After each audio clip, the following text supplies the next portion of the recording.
తెలంగాణ మాజీ సీఎం కేసీఆర్ చావును ఎవరు కోరుకోవడం లేదన్నారు మంత్రి అడ్లూరి లక్ష్మణ్ కుమార్. కేసీఆర్కు గౌరవం ఇచ్చి తెలంగాణలో ఏర్పడిన ప్రజాప్రభుత్వానికి సలహాలు సూచనలు ఇవ్వాలని ఆయన సందర్భాల్లో విజ్ఞప్తి చేసిన విషయాన్ని ఆయన గుర్తు చేశారు. కరీంనగర్లో మీడియాతో మాట్లాడిన అడ్లూరి జగిత్యాల సభలో కేసీఆర్ మాట్లాడిన మాటలను ఖండిస్తున్నామన్నారు. అనేక సంవత్సరాలుగా పోరాటం చేసిన ఎస్సీ వర్గీకరణ బిల్లు సందర్భంగా అసెంబ్లీకి వచ్చి సలహాలు సూచనలు ఇవ్వాలని కోరినప్పుడు కూడా అసెంబ్లీకి రాని ఘనత కేసీఆర్దన్నారు.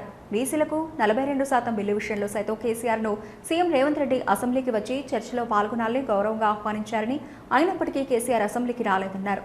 బీఆర్ఎస్ ప్రభుత్వం అధికారంలో ఉన్న సమయంలో రైతు బంధు నిధులు టింగుటింగుమని పడ్డాయని మాజీ ముఖ్యమంత్రి కేసీఆర్ అన్నారని, 2023లో చివరి రైతు బంధు వేసినప్పుడు హైదరాబాద్ చుట్టూ ఉన్న ఔటర్ రింగ్ రోడ్ను అగ్గువకు కుదవబట్టి రైతు బంధు డబ్బులు జమ చేశారని ఆరోపించారు. బీఆర్ఎస్ పార్టీ అధికారంలో ఉన్న సమయంలో చేసిన అప్పులకు ప్రతి నెల 6,000 కోట్ల రూపాయల వడ్డీలు కాంగ్రెస్ ప్రభుత్వం చెల్లిస్తోందని చెప్పారు.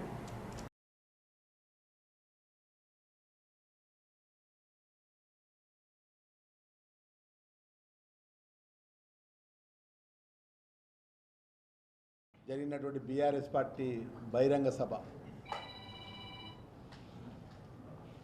వారి యొక్క పార్టీ పెట్టినట్టు బహిరంగ సభలో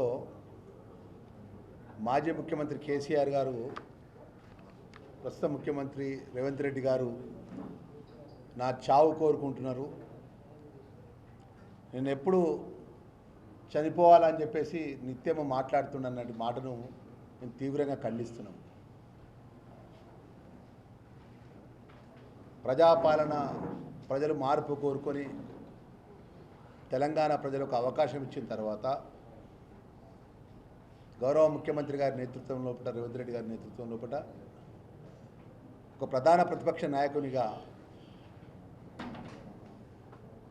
మాజీ ముఖ్యమంత్రి కేసీఆర్ను అనేక సందర్భాల లోపల చట్టసభల్లో అనేక సమస్యల మీద, ప్రజల యొక్క సమస్యలను పరిష్కరించడానికి స్వాగతించినారు.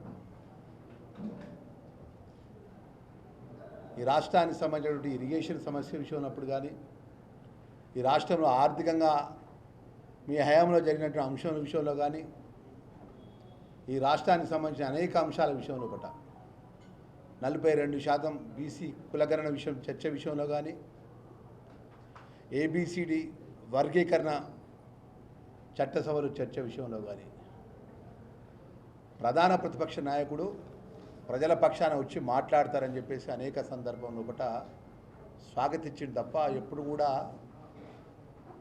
వారి యొక్క చావును కోరుకోలే.